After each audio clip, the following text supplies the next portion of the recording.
And I'm going to talk a little bit about that today.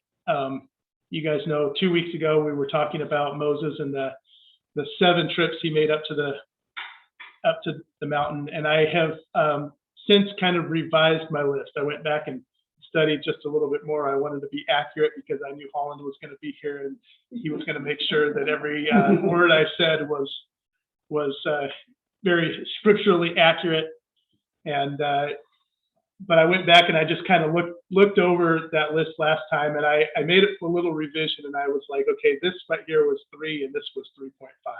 We're not sure if he went up and down or if he didn't go up this time, but and I went and I was kind of looking at some other people's notes, and there was one person that said he went up 9 times. And so Moses went up to the mountain 7 to 9 times, somewhere in there. And I'm going to continue on this story, and I know that I had kind of said the next thing that we're going to be discussing is the presence of God, or do we want the presence of God? Do we want the things that God can give us, or do we want to actually be with him? And I think we're going to keep moving forward to that point. And I have not done a whole lot of preaching, and I've never preached a series, but I think this is going to become a series here because I'm just very slowly, I feel like, moving through this portion of Scripture. And as I was studying and kind of getting ready for it, and I'm just thinking about kind of this next day that Moses is going up on the mountain and him coming down to the people, and the people are already in a way in rebellion. I just couldn't get past this verse as I was doing my study, and I just started writing out all these things. And by the time I finished kind of writing them all out, I'm like, I have a message here. I can't really, I didn't feel like I wanted to move on to like the next thing or to add one more thing to what we're going to be saying. So we're just going to continue on this journey that Moses is on with, and the Israelites are on, and God's taking them on. If that's all right with everybody here, we're the teaser I had before, we're not going all the way there, but we're going to get there hopefully next week. And so I wanted to kind of just start out where we left off about Moses kind of going up and down the mountain. And I'll start off right here. Yeah, I had Katie write this up. Our theme here is going to be God's presence versus his presence. That's kind of the series we're on. And the title of this portion that I'm going to be talking about is Waiting, Wandering, and Wondering. And we're going to start out in Exodus 24, verse 3. At this point, Moses he's coming down the mountain after, I revised it, he's coming down the mountain after trip number 4. Okay, trip number 4. And while he was up there, chapters 21, 22, and 23 of Exodus, the whole chapters, God was telling Israel the covenant that he wanted to make with them, how they should live. And Exodus 24, 3 through 7, Moses came and reported to the people all the words of the Lord and the ordinances, and all the people answered with one voice and said, all the words which the Lord has spoken, we will do. And Moses wrote down all the words of the Lord. Then he got up early in the morning, and he built an altar at the foot of the mountain, 12 memorial stones for the 12 tribes of Israel. And he sent young men of the sons of Israel, and they offered burnt offerings and sacrificed bulls as peace offerings to the Lord. Moses took half of the blood and put it in the basin, the other half of the blood he sprinkled on the altar. Then he took the book of the covenant, and he read it, and the people listened, and he said, and they said, all that the Lord has spoken, we will do, and we will be obedient. So the Israelites now have kind of heard all the different things that God is expecting of his people, and how they're going to live, and how they're going to be his priests, and how they're going to be his representative to the people around them. And the people spoke and said, all that the Lord has spoken, we will do. And so I'm going to go to trip number 5 here is Moses. He's going to go back up here. We kind of started it when he was going up with the 70 elders. He's going up to the mountain with the 70 elders, and he's going up there with Aaron, and he's going up with her. And up there at the mountain, he receives the instructions for the tabernacle, and he receives the tablets. And so in Exodus 24, 12 through 18, if you guys are reading along, I'm being a little bit better about getting my verses to you guys, okay? I'm being very purposeful. After being berated and told what a terrible job I did, I'm getting those verses to you so that you guys can follow along. So Exodus 24, 12 to 18, now the Lord said to Moses, come up to me on the mountain and stay there, and I will give you the stone tablets with the law and the commandments, which I have written for their instruction. So this time it's going to be just slightly different. This time up the mountain is going to be just a little bit different, because this is the first time that Moses knows that he is not going to be going up and down. I'm kind of rehashing all those last trips. I think most of them, if not all of them, were just day trips. Like he goes up, he comes back down. He goes up, he comes back down. But God specifically gives him this instruction, which is different than the other times, which is come up to the mountain and stay there. And so when God's putting on his heart, speaking to him, and he's saying, stay there, then Moses, he starts giving instruction to the people because of the instruction that God gave. God gave some instruction. He's like, okay, if I'm going to be gone, I want you guys to know what to do. So Moses got up. He got up along with Joshua, his servant, and Moses went up the mountain of God. But to the elders, he said, wait here for us until we return to you. And behold, Aaron and Hur are with you, and whoever has a legal matter, have them approach them. Then Moses went up to the mountain, and the cloud covered the mountain, and the glory of the Lord settled on Mount Sinai, and the cloud covered it for 6 days. And on the seventh day, he called Moses from the midst of the cloud. And to the eyes of the sons of Israel, the appearance of the glory of God was like a consuming fire on top of the mountain. Then Moses entered the midst of the cloud, and he went up to the mountain. And Moses was on the mountain for 40 days and 40 nights. He gave the Israelites instructions. He said, stay here.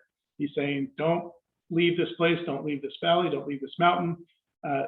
You guys are in charge. Stay here until I get back. And didn't give any instruction on how long that was going to be. And then Moses goes up to the mountain. He ends up being up there for 40 days and 40 nights. In chapter 25,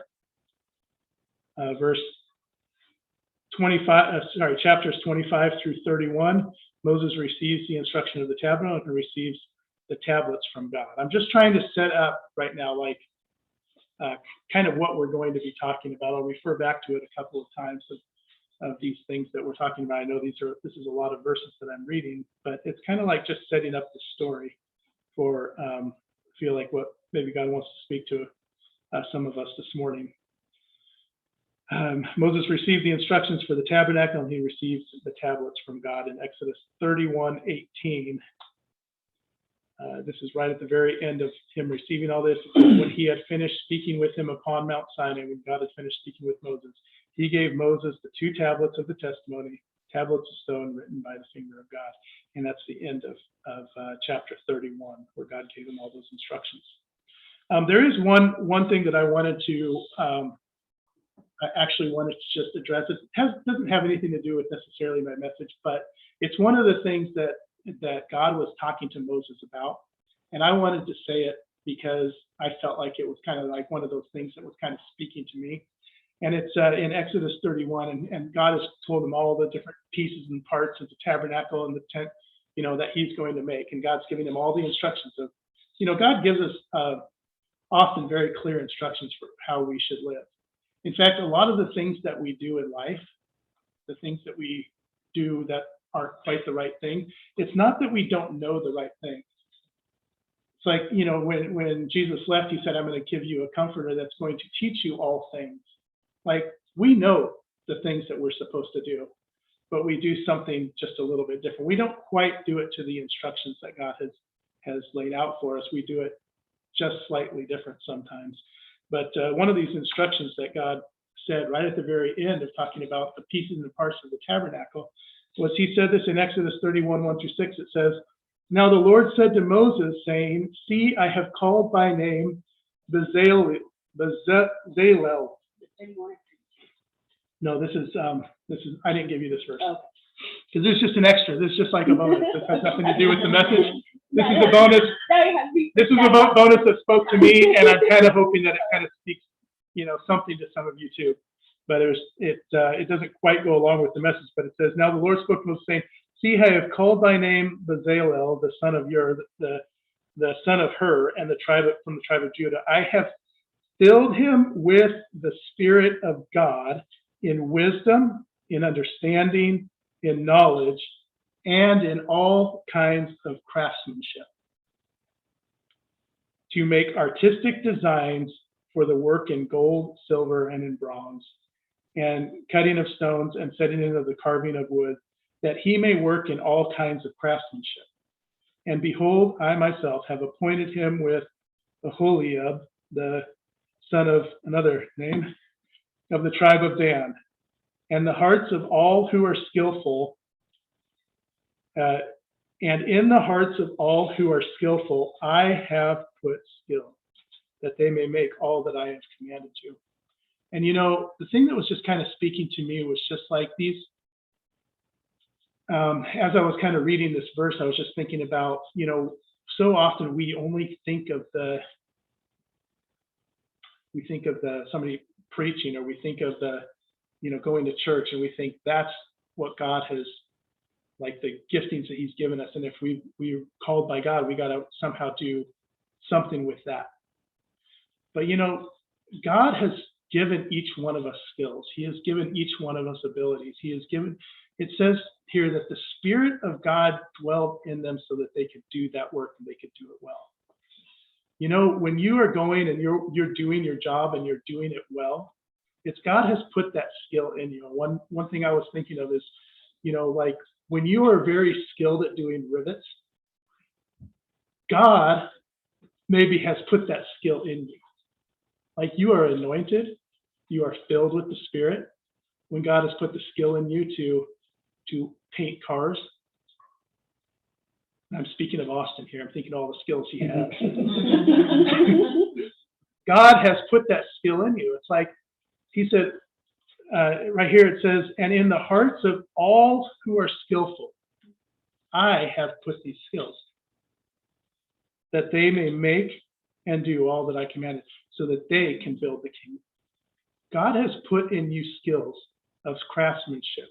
God has put in you skills of working in an office, skills of being able to talk to people, skills of the thing of working with children. God has put in you. Why? God said, so we can build the kingdom, so you can do the thing that God has called you to do. And we often think oh, this is my job. But what I was just getting from this verse is, no, this is the thing that God has anointed you to do, to build the kingdom of God. God anointed you to be skilled at painting cars.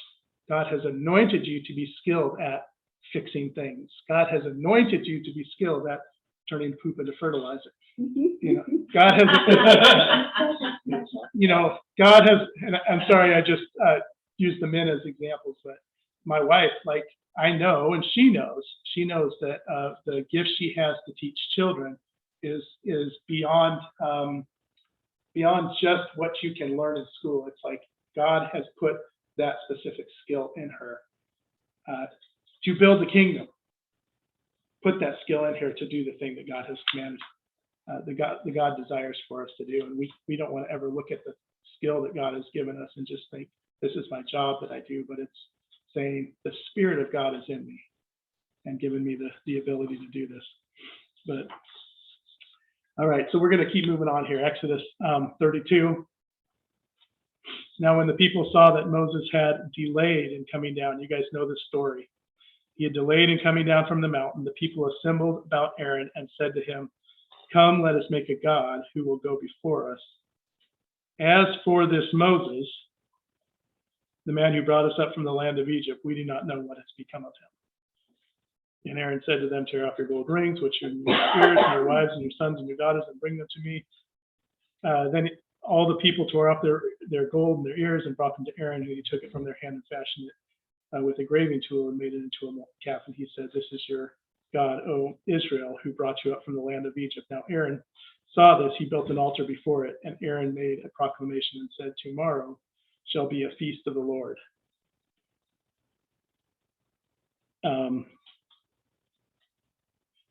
One thing I was thinking as this is kind of just a thought that I was having while I was reading through this part. says, Aaron said, tomorrow we'll have a feast for the Lord. You know, sometimes when you're like in the middle of a situation in your own life, you're in the middle of something maybe that's difficult, or you're in the middle of making decisions, and you start making these decisions, and people are like, you know, that's not the right decision for you. I don't think that's the right thing for you. I think maybe you should do something a little bit different. And somebody from the outside can very easily see like what you should be doing. But sometimes when we're right in the middle of it, we're in the middle of trying to make the decisions from the inside, or from you know, just going along with life. We just make these decisions sometimes that are just very, like a very poor decision, where somebody from the outside clearly can see like, this is a poor decision. But when we're in the middle of it, we're really struggling to figure that out. And I think that Aaron, like, yeah, it's like I think he probably would know something's wrong. And all of us from the outside are like, dude, this is totally wrong. You're like supposed to be the priest here. Like, what are you doing? And Aaron's like, well, you know, Moses isn't here. All the people are saying this. I'll make an altar. Like, I'm doing most of the things the way that I'm supposed to be doing them. It's like, what should we do? Well, I'm going to do all the things that I know that I'm supposed to do, but there's this one thing that's just kind of off. But because I'm in the middle of it, sometimes I'm making some of those decisions where people sometimes on the outside can be like, man, this is not the right way to go. But so Aaron's in the middle of this. He says, tomorrow we'll do a feast before the Lord.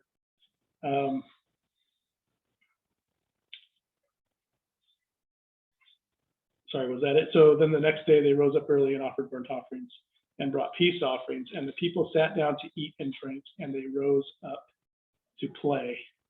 So I wanted to talk to you today about this idea about waiting, wandering, and wondering.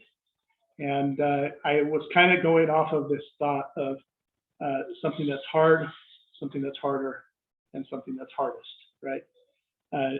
So the Israelites, Moses, he went up to the mountain, and the Israelites and the elders and whoever else, they're sitting here waiting for Moses to come down. Now, Moses had come down probably every single day after he had gone up to the mountain. Probably, maybe not the exact day, but he had certainly not been up there long enough for Moses to give instruction for him leaving, but he gave instruction for him leaving. So the Israelites were in this time of waiting. And sometimes this time of waiting in our own life, it can be a very difficult time for us as we're waiting for God to do something, but we're waiting without knowing if there is going to be an end. We're waiting and we don't know, when our situation is going to end. When are we going to actually begin to see victory, or when am I going to get to the point where I'm living the way that God has called us to live? And we're in this waiting period. And I don't know if any of you guys are in that period in your life right now where you feel like you're just in a waiting period and waiting like when will this end? I don't know if you guys have had those situations in your life where you're just waiting, and it's like, God, is there something more? Is there something, like, I know that I need something more. I know that whatever I'm doing right now, this has to end. And you're in a time of waiting, but yet you don't know when that time is ending. Saul was in that waiting time at one point in his life, when Saul was the king of Israel. If you guys remember this story, where Samuel had said, wait for me until I get back, and then we're going to offer a sacrifice to God before you go out to battle. And Saul was waiting for Samuel. He was waiting for Samuel, and it was past the time that Samuel was supposed to be back. And Saul was like, I got to do something. I need to offer this sacrifice so that we can go out to battle. Because guess what? The enemy is getting in closer and closer and closer. I need to do something, and I need to make a decision. And it's got to happen now. And he was supposed to wait for Samuel to get back, but he decided, no, I'm going to go ahead and I'm going to move forward. I'm going to offer the sacrifice in this situation. I'm going to try to do this thing on my own. I'm not going to wait in a way for God. I'm going to do it in my own knowledge and in my own ability, in my own way. I've been waiting long enough. Now I need to make this decision because the pressure of life, the things that are going on are coming against me. I need to make this decision. And he did it. And when he had made that decision, he said, you made this decision without God, and God had said, I'm taking the kingdom from you. I'm taking the throne from you. Now, David, in just a contrast, he was anointed by God. He was anointed by God as a young man to be king. He was anointed by Samuel to be king. And he was also in a waiting period. He waited for years and years and years. And Saul chased him around the country. He threatened his life. And there was one day where David was hiding from Saul. Saul was trying to chase him down because he knew that David was anointed. He knew that God was with David. And he was chasing him down. He was trying to kill him. And it says one time he went to relieve himself in the cave. And we know the story where David, he ended up going and cutting off a piece of his garment. But he was advised saying, this is your chance.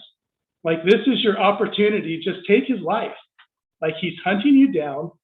Like, he's trying to kill you. And David even wept over just cutting off the corner of Saul's robe, saying, how dare I lift my hand against God's anointed? And David waited. Like, he could have taken matters into his own hands. He could have pushed forward. He could have taken his life. And guess what? He probably would have become king. He probably would have, there was probably some good things that would have happened. But he was not waiting for him to be the answer, but he was waiting for God to be the answer because he wanted the right answer. He wanted to be the king that God had anointed, which was a king that had integrity, a king that wanted what God had. He wanted to be a king that had a heart after the things of God.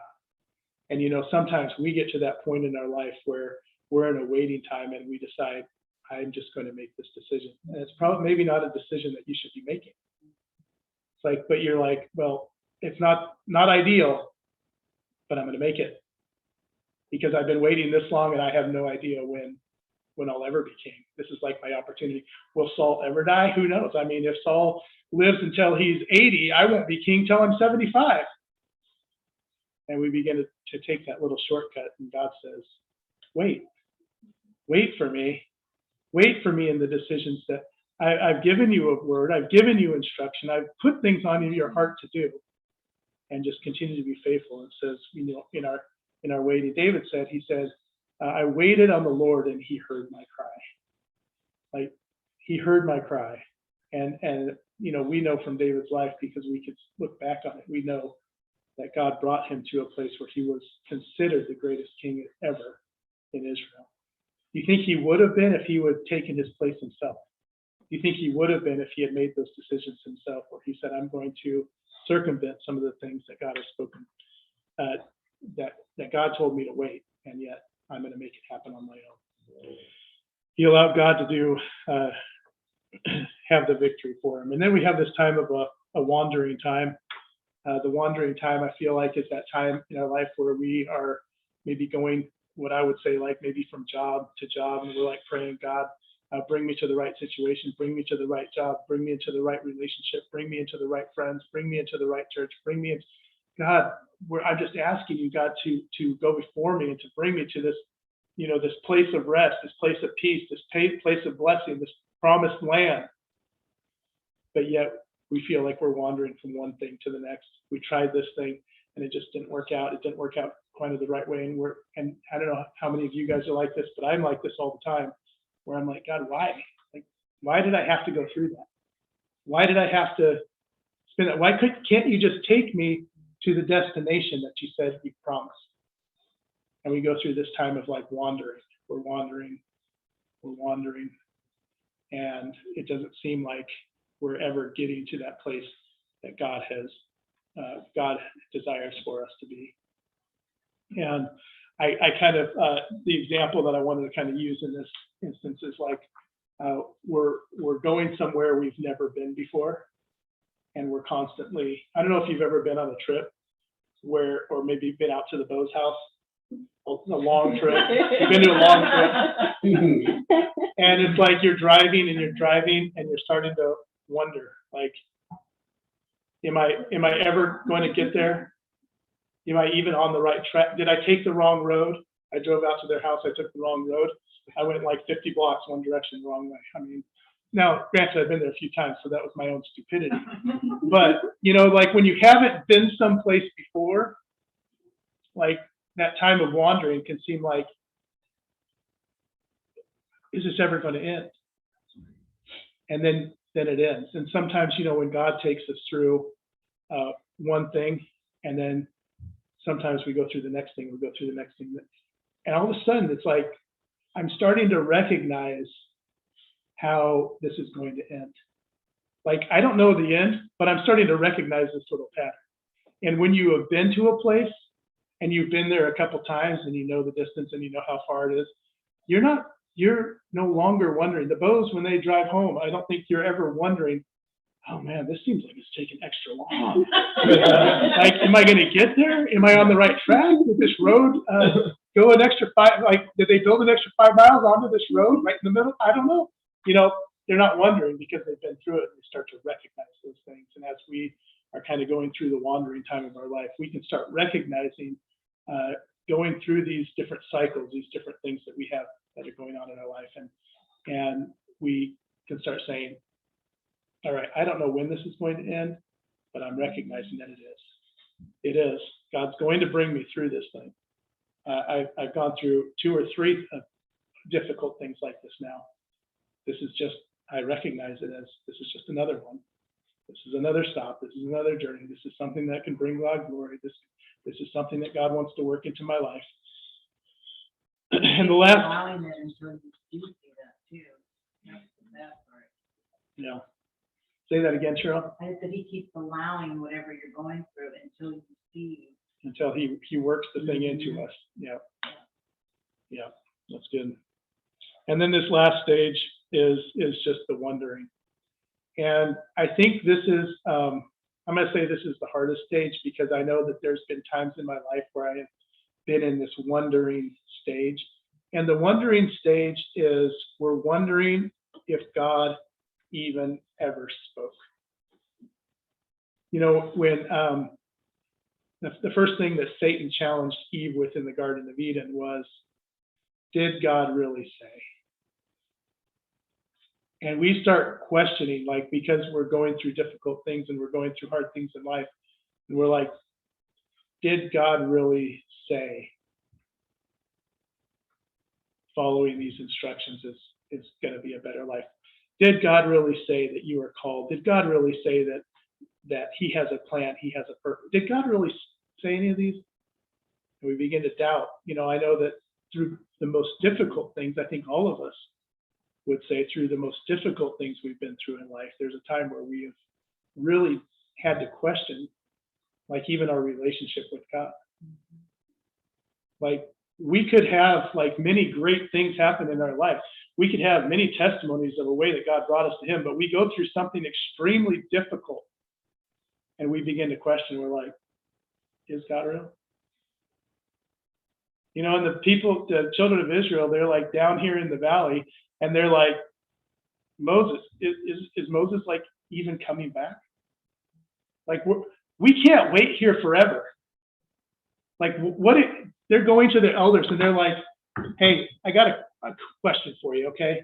So Moses come back every time after one day. Did he say like a week? Did he say like 2 weeks? Because here's the problem, is that we're in the middle of the wilderness. If we're not going anywhere, and if we don't know if we even have somebody to lead us, are we just have you seen the mountain? Like, have you seen the mountain? It's a consuming fire. Do you think Moses is still alive? And they're getting all this, their leaders are getting all this pressure from the people. And they're beginning to question, what did Moses say? He just said, stay here till I come back. Well, it's been 3 weeks now. God, it's been 5 years now. God, you said you called us to live this way. You called us to do this. You called me to this job. You called me to this place. It's been so long. And we begin to question like whether God has actually said these things, whether God is actually calling us to live. And we actually, when we get to certain places, is we begin to question God. Is God real? But God parted the Red Sea for them. God was giving them manna from heaven every day. There was something that they could see about God every day, but they felt like they needed to make a new God because they didn't know if they would ever leave the wilderness. After 39 days, they didn't know if they'd ever leave that wilderness, so we better make a God that can lead us out of here. So just recognizing maybe if we're in any of those different stages of waiting or wandering or wondering, like if God is real, if God has really spoken something to us. I want to, I have points today. I'm doing this for Katie, but so she has some notes to take. But I'm gonna talk today about 4 responses that we can have. And 4 responses are 4 human responses, and 4 our decisions. Let's go with 4 human decisions versus 4 God decisions. Often, we wrestle inside of ourselves with, like, I'm going to make this decision in my own nature, or am I going to make this decision based on what God said? And so, decision number 1 here is we go back to what we know. When something hard happens in our life, we go back to what we know. It's like the easiest, the most common, the most normal, it's the most natural thing, is that we just simply go back to the things we know. And what did the people of Israel know after 400 years of living in Egypt? They knew that all Egyptian gods were gold images. They knew it. And they're like, we don't know what's happening with this guy Moses, but we need to make ourselves a god. We got to go back to what we know. Like we're kind of lost here.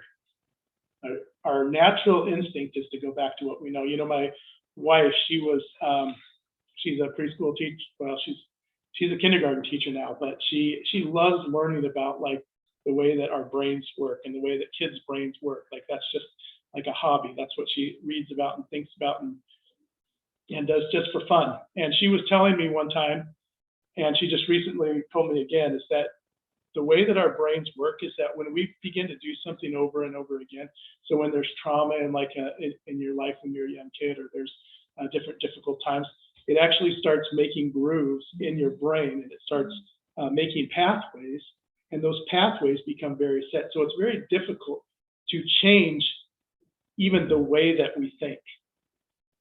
And so even the Israelites, they have 400 years of history, and they get out of Egypt, and now their leader is missing for 30 some days, and their grooves in their brain are just telling them, go back to the way that you did things before.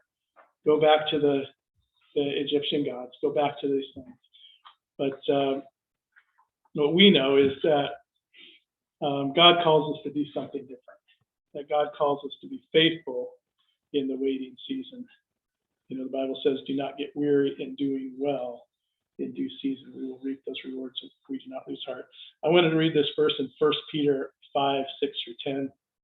It says this, it says, therefore, humble yourselves under the mighty hand of God, that he may exalt you at the proper time. Oh, Katie underlined it, at the proper time. He's going to exalt you at the proper time. All these things are like in God's timing. Like the things that we go through, they're all in God's timing. God has the right timing. He knows the right timing. He's seen the beginning from the end. He reads our lives as an open book. So he's reading it like we're reading the story. He's like, this is going to be the best thing for you at this time. I'm going to walk you through these difficult things. You're going to draw closer to me. I'm going to bring it about. I'm going to bring the thing that you've been longing for, the thing that's on your heart. I'm going to bring it about in the proper time. but us waiting for that proper time is sometimes difficult. Casting all your anxieties on him because he cares for you. Be of a sober spirit, be on the alert. Your adversary, the devil, prowls around like a roaring lion, seeking someone to devour. But resist him. Stay firm in your faith, knowing that the same experiences of suffering are being accomplished by your brethren around the world. I like this word, accomplished. The same experiences are being accomplished by your brethren around the world. I was looking up this word accomplished, like, on that Bible program, you can just hit like the verse, and then you can each word, and it'll take you to like the Greek, or the original language that it was written in and the meaning of it. And it was just, the original meaning of it was just completed. These sufferings that are completed. They completed the suffering. They're done with it. They're on to the next suffering, right? But your brethren around the world, they have accomplished it. They have finished it. And we're experiencing some of the same things. And you can accomplish it. You can complete it. You can finish it. You can have victory. You can be an overcomer, right? Yeah. After you have suffered for a little while, the God of all grace, who calls you to his eternal glory in Christ Jesus, will himself. What is he going to do? He's actually working something in you in all this time, in all this waiting time, and all this wandering, all the things that he's doing in you and accomplishing, getting through the times of suffering. He said he will bring you to himself, perfect, confirmed, strengthened, and he will establish you. That's the place that we want to get to, right? Is that his eternal glory in Christ will himself perfect, confirm, strengthen, and establish you, right? And that's what we want. We want to be faithful. We want to be faithful to the things that God has spoken to us. Being faithful is a very difficult thing in that waiting period of time. Just staying the course, being faithful. And all these different things that go on in our life, they're all like, they have a different amount of time to them, right? I'm going to use our lives as an example that when we're a blended family. You guys know that we're a blended family. So when we got married, we had two other sets of parents that we felt like were very much working against us. I don't know if anybody else has been in that situation, but we felt like these other families were very much working against us. So for quite a few years, and they were saying something to the kids that, oh, you can come live with me. If you come live with me, I'll give you this. I'll do this for you. I'll do that for you. Oh, at our house, there's no rules. Me and Jamie were like, no, there's rules at our house. You need to do this thing and this thing. You need to act this way. You need to do your homework. You need to come home study. You need to be in bed. You have a bedtime. So we had all these rules. We had all these things saying this is the way that we feel God has told us to parent. Like, we still have to parent our kids, even though we don't have them all the time and they have other parents. We still have to do what we felt like God was telling us to do in parenting our kids. But I can tell you that 4 to 5 years into this experience, that we felt, and we said to each other many times, we felt like we are going to lose our children. Like the other parents, they want to give them, they want to eat whatever they want. They can do whatever they want. They give them phones. We were like, no, sorry, you're 10 years old. You don't have your own phone. But they're like, well, at my mom's house, I have my own phone. I'm like, but that's not at this house. At this house, for you 6 kids, we have 2 phones and you can share them all. And, we knew that they needed to call their other parents and stuff, and they needed to be able to do that. And so we gave them 2 phones to share. And they, so we're already recognizing that there's a difference in our family versus their family, but we're feeling like, God, you're putting it on our heart to raise our children this way. We're teaching them about you, God. We go to church every Sunday. We have rules in our home, talking about boyfriends and as all those high school girls are getting older, we were feeling many times like we're going to lose our children. Like, we're like, should we just, there was times where we felt like, just like, we're not going to raise our kids the way we're supposed to, because we're going to lose them. Right, Jamie? We felt like our kids can. And why wouldn't kids just choose no rules? Why wouldn't kids just choose fun? Why wouldn't kids just choose a place where they're being bought off, But we felt like, no, we're not going to just work all the time. We're going to be spending time with our kids. We're going to be at home. We're going to have rules. We felt like we're going to lose our kids. And then we're like, do we do what God put on our heart to do, raising them the way that or do we just try to keep our kids? And there was that serious struggle for a long time. And we had that, there was a 2 or 3 year period of time where we really felt like we were going to lose all of our kids. But guess what? We were faithful. We were consistent. We were steadfast. We continued to do all the things that God had put on our hearts to do and doing it in the way that God had told us to do it. We were consistent in our marriage and in our parenting, and we didn't lose our kids. So, we look back even right now and are just like blown away by the relationship even that we have, with our kids, that they look to us for counsel. How can they look to us for counsel? Oh, because we stayed faithful in those times where we felt like giving in. And the way that God is going to bring you out of any situation that you're in, you be faithful. You continue to do the hard things. You continue to do the things that you feel like is a struggle. You continue to not give in when you want to give in. You continue to not give up when you want to give up. You continue to be steadfast. And God will bring you to the place that He has promised. Be faithful. Our natural is to go back to what we want. God says, be faithful to the things I've spoken to you. Number 2, as we can only see our problem. That's our natural way of thinking. Our natural decision is, I can only see my problem. My problem has become so big. There's a line in a show that I was thinking of when I thought of this sentence. And it's not just from the show, but the way that they do it in the show is funny. It's in Parks and Rec. And he's like, I am going to make a mountain out of this molehill. I am going to make a mountain out of this molehill. And it's like we, in our natural ability, in our natural thinking, it's like that's the way that we act. It's like, I am going to make a mountain out of this molehill. This is actually a pretty small thing. There's big things that happen in our life, but there's a whole lot of small things. A whole lot of small things, and often it's the small things that completely derail us. It's like, it was such a small thing, but we have made it right here. And I can only see the problem.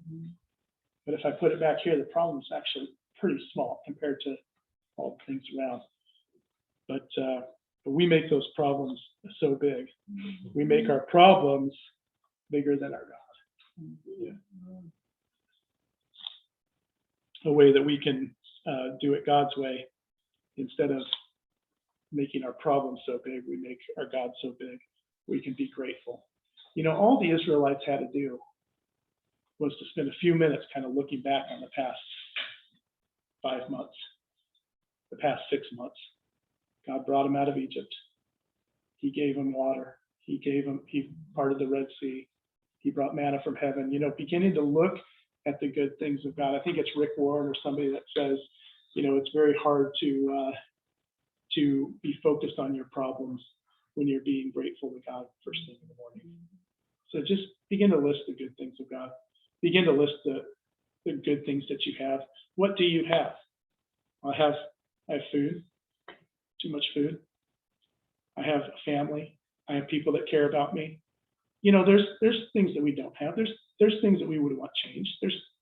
We have a son that's estranged from us. There's things that we want changed. That's a big thing. But one thing we've, this isn't about parenting, but one thing that we've always said is, God, I'd rather that they know you than that they like us. It's like, we need to put God in the right place. God has the power to change his heart. And what we want God to be with him. We want God we don't want him to just like us. We want God to be with him. We don't want God to just fix our problems. We want God to change people's lives. But we make our problems big and our God very small. But when we look back and say, look what God has done in my own life, I have so many good things. I have so many blessings. I'm going to count the blessings before I go to the small problems, the big problems, and realize God has done so much for me that these things, I know that God's going to take care of them in His time, in His way, and I'm going to just be faithful. I'm going to be steadfast. All right, number 3 is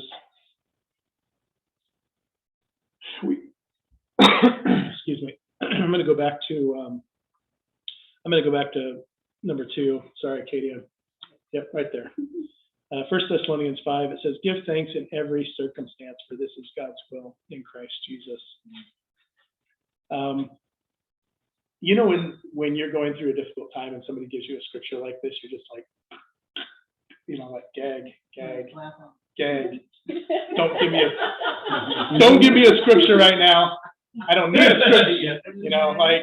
That's the way that we all feel when we're right in the middle of it, when we're like going through that difficult time. It's like, scripture, I'm sorry, that doesn't do it. Oh, in every circumstance, that's what I want to do, just say, go away. But, when I take the context of who said this, I take the context of who said it, which is Paul, and he says in 2 Corinthians, he says, I'm out of my mind to talk like this. I have worked much harder, been in prison more frequently, been flogged more severely, been exposed to death again and again. 5 times I received 40 lashes minus 1. 3 times I was beaten with rods. Once I was pelted with stones. 3 times I was shipwrecked. I spent a night and a day at the sea. I have been constantly on the move. I have been in danger from rivers, in danger from bandits, in danger from fellow Jews, in danger from Gentiles, in danger from in the city, in danger in the country, in danger in the sea, and in danger from false believers. Those who have labored and toiled, I have labored and toiled and often gone without sleep. I have been hungry and thirsty and have gone without food. I have been cold and naked. Besides everything else, besides all those physical things, he said, I face daily the pressure of my concern for all the churches. All these relationship things, like that's one thing I say. Like we can go through hard things. We can go through even losing jobs. I mean, I've one time lost my job. I had a mortgage payment. I did not know what I was going to do. I lost my job and I was making like $12 an hour. I have 3 kids. I'm like, I didn't have enough before and I've lost my job. We go through those things, but the truth is, I feel like anyways, I could be wrong, but I feel like sometimes the truth is it's the relationship things that are the hardest. I feel like and can you even imagine Paul having these relationships? He goes and he's setting up churches and he has all these relationships with people, but how easy it is for people to hurt you, like to speak against you, to speak false.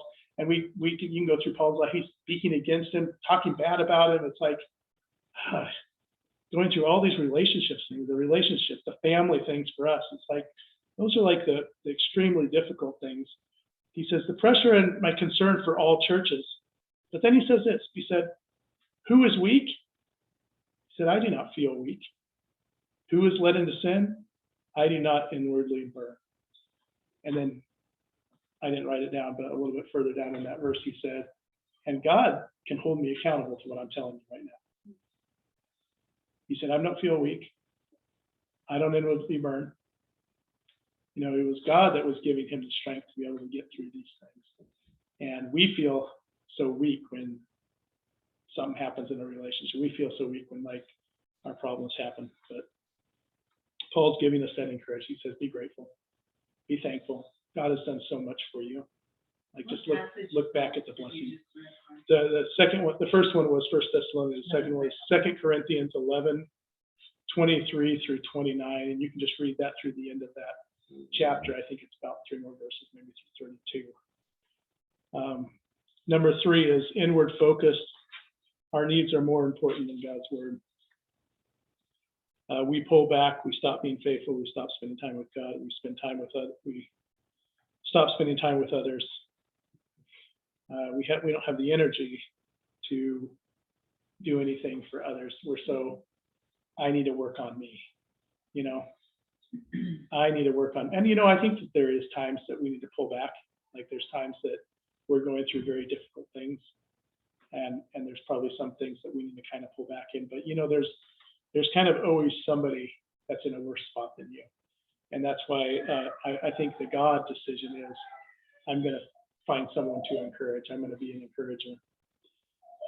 There's always somebody going through a struggle, and God may take you through a struggle that somebody else is going through and ask you to help them through that. I know for my wife that she is helping people through struggles that she's still in the middle of, like the very, very most difficult things that have happened in her life. She is talking with people, encouraging them and helping them through those struggles. It's not easy. It's draining. It sucks the life out of you. But you know what? God didn't call us just so that we can fix us. If we start just wanting to fix us, we're never going to be fixed. We're never going to be right. We're never going to be whole. We're never going to be complete. We're never going to be perfect. We're never going to be in the place where we can give out. But when we don't give out and we just keep, I got to work on me. I got to work on me. I can't give out. I can't give out right now. I have nothing to give. It's like we become like the Jordan River, which flows into the Dead Sea.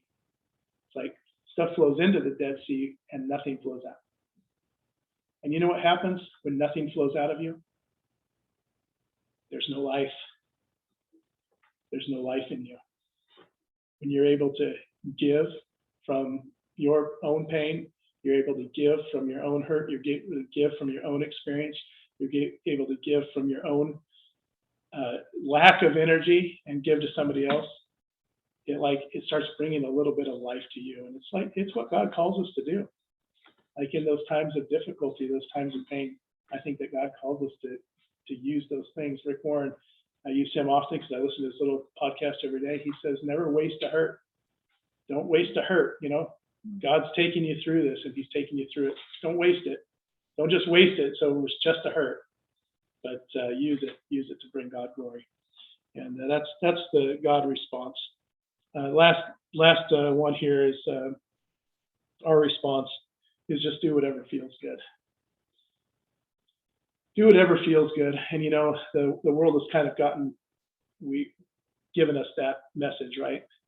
It's like, you know what feels good is that we make this idol. What feels good is we're going to have this thing. What feels good is our God is going to,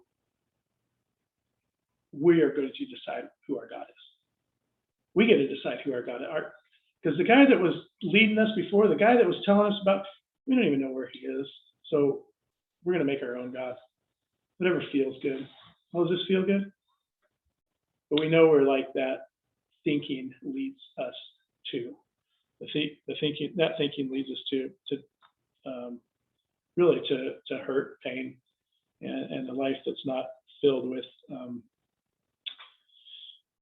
God. In Proverbs 11:19, it said, "Genuine righteousness leads to life, but the pursuit of evil brings death."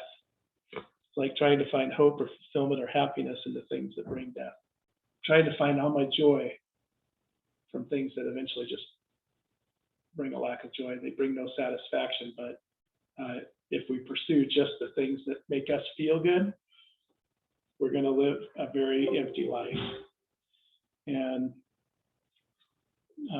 the God response to that, doing the things that feel good, is that we would just be close to God's presence. Our nature in these times is to pull away from God. Our nature is just to be like, okay, I don't need God right now in my life. But it says that God's presence is what refreshes us. God's presence is what fills us back up. Drawing close to God's presence during these times. And I'm not saying like when we're going through really difficult times, it's like, well, you need more. You need to do your morning devotions. Oh, you missed your Bible reading plan. You missed this. You missed it. But you know what it is? It's just about being with God, having a conversation with God, talking to him about the things that are hurting you, and just say, God, I'm just putting this time aside. I want to talk to you. I want to spend time in your presence, and spending time in God's presence, giving him a chance to fill us and refresh us. Amen.